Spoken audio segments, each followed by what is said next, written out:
അപകടം നടന്ന സമയത്ത് യാതൊരുവിധ രേഖകളും കൈവശമില്ലാതിരുന്നതാണ് ഷമീറിനെ ജയിലിലെത്തിച്ചത്. 4 വർഷത്തിനു മുമ്പ് സൗദിയിലെത്തിയ ഷമീർ ഡ്രൈവറായി ജോലി നോക്കുകയായിരുന്നു. 3 വർഷത്തിനു മുമ്പ് നടന്ന അപകടമാണ് ഈ ചെറുപ്പക്കാരന്റെ ജീവിതത്തിൽ ഇരുട്ട് പടർത്തിയത്.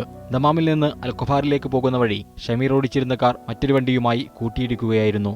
ഇടിയുടെ ആഘാതത്താൽ ഇരുവാഹനങ്ങൾക്കും കാര്യമായ തകരാറുണ്ടായി. അപകട സമയത്ത് ഷമീറിന്റെ പക്കൽ യാതൊരു രേഖകളും ഇല്ലാതിരുന്നതിനാൽ പോലീസ് ഇയാളെ ജയിലിലാക്കി. പേഴ്സ് മുറിയിൽ വെച്ച് മറന്നുപോയതായിരുന്നു കാരണം. അപകടം നടന്നതോ ഷമീർ ജയിലിലായതോ അറിയാതെ ഒരാഴ്ചയോളം ബന്ധുക്കൾ പലയിടത്തും അന്വേഷണത്തിനൊടുവിലാണ് ഷമീറിനെ കണ്ടെത്തിയത്.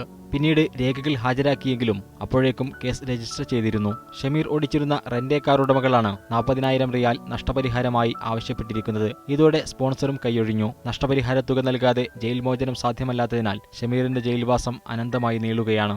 എൻ്റെ അനുജൻ ദമാം ജയിലിൽ 3 വർഷമായിട്ട് കഴിയുന്ന വണ്ടി ആക്സിഡൻറ്റിൽ റെൻ്റേ കാർ ഓഫീസ് 40,000 റിയാൽ ചോദിക്കുന്നു. ഞാൻ ഒരുപാട് പേരായിട്ട് ബന്ധപ്പെട്ടു. ആരും സഹായിക്കാമെന്ന് പറയുന്നു, സഹായിക്കുന്നില്ല.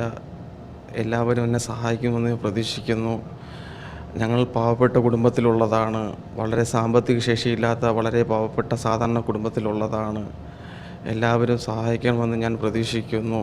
നിർധന കുടുംബത്തിന് നഷ്ടപരിഹാരമായി നൽകേണ്ട തുക സ്വപ്നം കാണാൻ പോലും കഴിയാത്തതാണ്.